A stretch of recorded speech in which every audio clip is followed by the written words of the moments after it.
Hola, soy Cristian Varela del Departamento de Imagenología de la Clínica Dávila. Esta clase es parte del módulo de Radiología del Internado de Medicina Interna de la Universidad de los Andes que se realiza en nuestra clínica. En primer lugar, quiero recordarles que el test radiografía de tórax está compuesto por estas dos proyecciones, las que se obtienen con el paciente de pies y en inspiración profunda.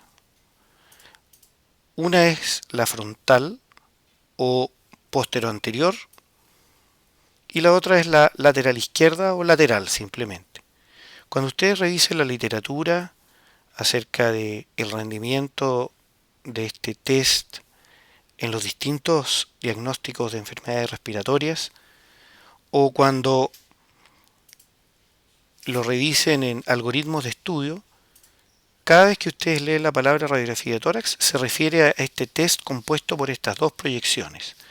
Digo esto para aclarar, ya que en nuestro país, por razones presupuestarias y especialmente en el ámbito público, muchas veces debe optarse solo por la proyección frontal. Y eso no es lo correcto, ya que estas dos proyecciones son complementarias, cada una aporta información y por lo tanto uno no puede prescindir de la lateral. Dicho esto, vamos a revisar cómo se lee una radiografía de tórax. Tradicionalmente está compuesto por dos evaluaciones, la evaluación técnica y la evaluación clínica, que es la más importante. La evaluación técnica tiene dos componentes que están destinados a valorar si una radiografía está adecuadamente obtenida. Se supone que cada vez que una radiografía de tórax sale de un departamento de imágenes, está disponible para el paciente o el médico tratante, esta debe ser técnicamente adecuada, pero eso no siempre se cumple. Y vamos a ver qué elementos pueden llevar a interpretar inadecuadamente hallazgos que son solamente secundarios a fallas técnicas. En esta radiografía frontal, lo primero que vamos a revisar es el grado de penetración. Para que una radiografía esté adecuadamente penetrada, uno debe ver la columna dorsal en forma nítida, tal como se ve en esta radiografía, distinguir los espacios intervertebrales y los pedículos. Y si ustedes llevan sus ojos hacia el lateral, van a ver que también el dibujo vascular pulmonar es perfectamente discernible, por lo tanto tiene una adecuada penetración esta radiografía. El segundo punto, y el que más problemas causa, es la rotación. El hecho de que un paciente no quede bien alineado, quede rotado, puede provocar fallas de interpretación y eso se los voy a mostrar a continuación. ¿Cómo se evalúa si una radiografía queda adecuadamente alineada o, en otras palabras, no queda rotada? Midiendo la distancia entre el extremo proximal de las clavículas y el proceso espinoso de algunos cuerpos vertebrales dorsales.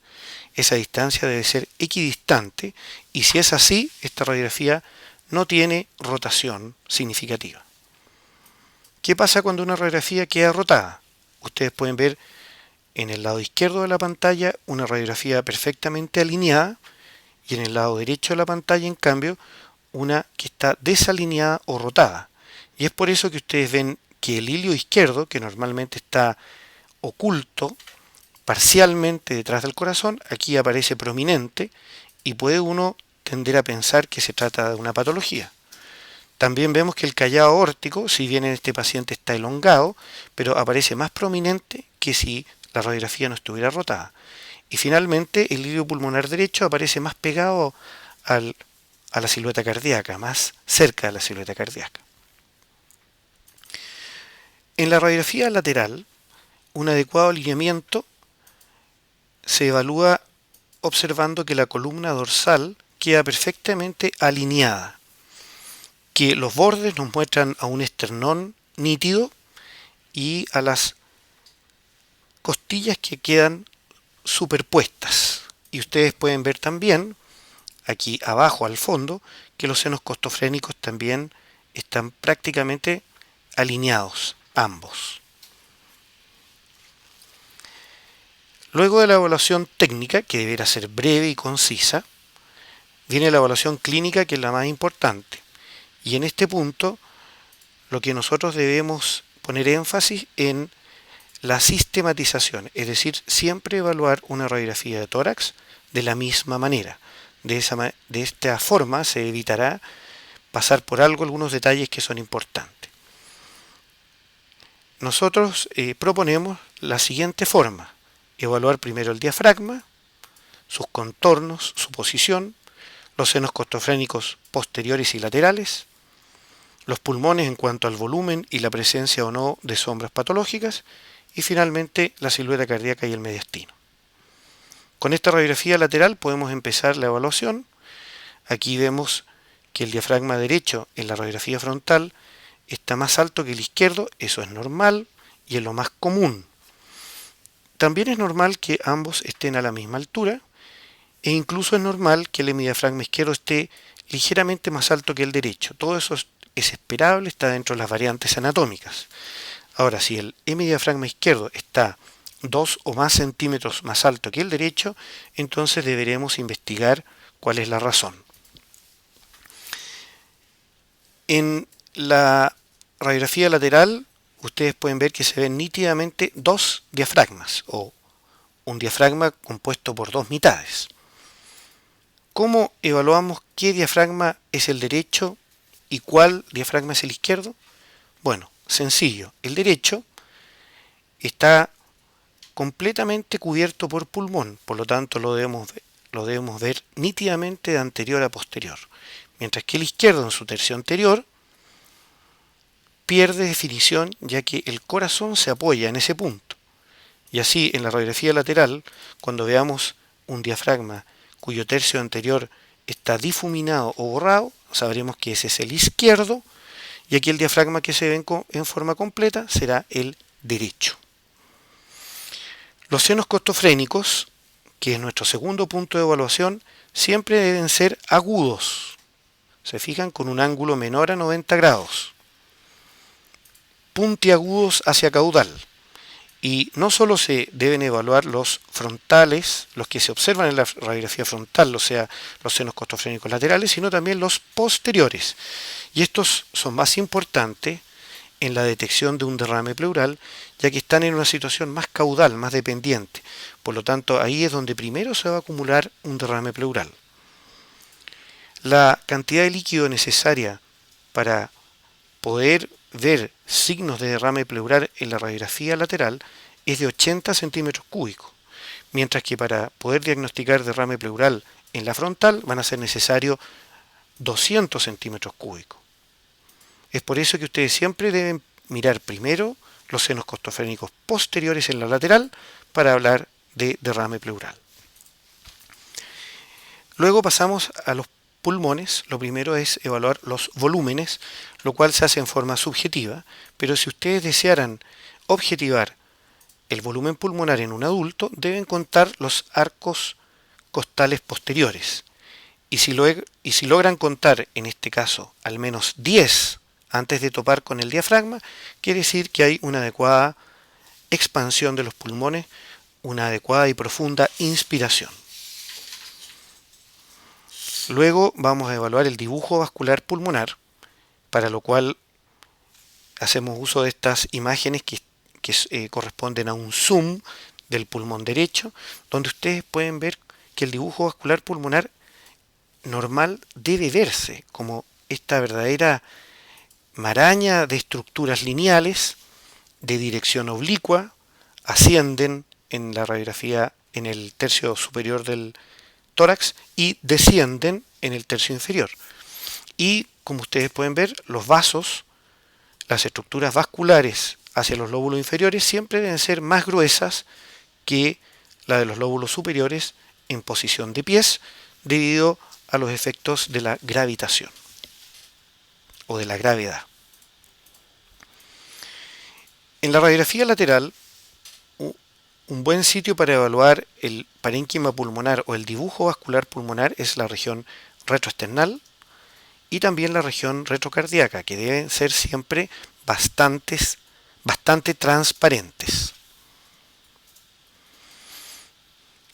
Luego vamos a evaluar los hilios pulmonares, que es parte del dibujo vascular pulmonar, ¿no es cierto? Los hilios siempre deben ser cóncavos, tal como lo muestra la figura. En la radiografía lateral, los hilios son longitudinales y bastante más pequeños de los que nosotros imaginamos. En la mayoría de los casos se observa esta estructura redondeada o en forma de gota que corresponde a la arteria pulmonar derecha, que se localiza por delante de las estructuras bronquiales. Este es el aspecto normal y, como les mencioné, también es normal que el dibujo vascular pulmonar de los lóbulos inferiores sea más grueso que el de los superiores. Aquí tenemos un ejemplo de cuando el hilio pulmonar es patológico. Vean ustedes, como lo indica la flecha, que en vez de el hilio aguzarse hacia distal, se engruesa, se pone de aspecto nodular. Y en la lateral, esto aparece como una verdadera estructura redondeada que rodea el hilio. Esto se llama el signo de la dona o del picarón en chileno, y que representa la presencia de adenopatías en el hilio pulmonar. El índice cardiotorácico es una técnica conocida para evaluar el tamaño de la silueta del corazón, y este significa que nosotros vamos a dividir el diámetro máximo de la silueta cardíaca por el diámetro máximo de la caja torácica, tomando en cuenta desde el borde interno de las costillas, y eso nos debería dar un valor de 0,5. Cuando esto excede este valor, quiere decir que la silueta cardíaca presumiblemente está aumentada de volumen. Como en este caso, ustedes pueden ver a mano izquierda una radiografía normal, la que les acabo de mostrar, y a mano derecha un aumento de volumen de la silueta cardíaca que supera los valores normales para el índice cardíaco, y vean ustedes cómo el borde izquierdo del corazón es muy prominente, lo que probablemente está representando dilatación del ventrículo izquierdo. Ahora vamos a analizar los contornos del diafragma, los contornos del mediastino. El primer contorno del mediastino izquierdo corresponde al botón aórtico o al callado aórtico. El segundo arco, al tronco de la arteria pulmonar.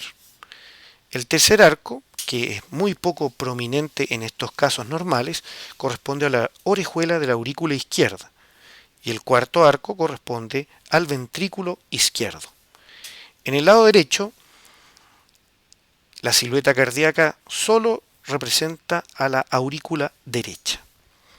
Otra estructura que se puede observar en el contorno mediastínico derecho es esta imagen en gota que se encuentra por sobre el bronquio fuente de este lado y corresponde al callado de la vena acigos. Nunca olvidar en la radiografía frontal evaluar la columna aérea que representa la tráquea. La tráquea es muy útil para evaluar patologías, ya que se va a desplazar dependiendo del tipo de patología que exista, y a veces puede mostrarnos la presencia de un tumor endotraqueal o de un cuerpo extraño aspirado. Aquí nuevamente confrontamos una radiografía normal al lado izquierdo con una patológica, solo para mostrarles la gran prominencia que tiene el segundo arco mediastínico izquierdo, que representa una gran dilatación del tronco de la arteria pulmonar en el contexto de un paciente con hipertensión pulmonar arterial. También vemos que el hilio derecho es de gran volumen, con estructuras vasculares muy dilatadas. La flecha indica la dilatación de la orejuela izquierda. En la radiografía lateral, los contornos que podemos reconocer son la arteria pulmonar derecha, la aorta torácica descendente y la arteria pulmonar izquierda, que a diferencia de la derecha se localiza por detrás de la columna aérea. Aquí podemos ver otro ejemplo para mostrarles un crecimiento de la silueta cardíaca en la radiografía lateral. Vemos que el corazón ha crecido globalmente hacia posterior, es decir, traduce crecimiento del ventrículo izquierdo, y también hacia anterior. Normalmente el corazón debe ocupar menos de un tercio del espacio retroesternal. Aquí ustedes ven que ocupa al menos la mitad, y cuando pasa eso, deben pensar en que hay crecimiento de cavidades derechas, mientras que las cavidades izquierdas crecen hacia atrás. Estas flechas indican los contornos normales del ventrículo derecho, que es totalmente retroesternal, por eso no se ve en la radiografía frontal, y el borde posterior del ventrículo izquierdo. Muy bien, eso ha sido todo, espero que les haya sido útil. Cualquier duda, ustedes me pueden consultar directamente en el departamento de imagenología o bien consultarme por mail a cvarela.u@btr.net. Muchas gracias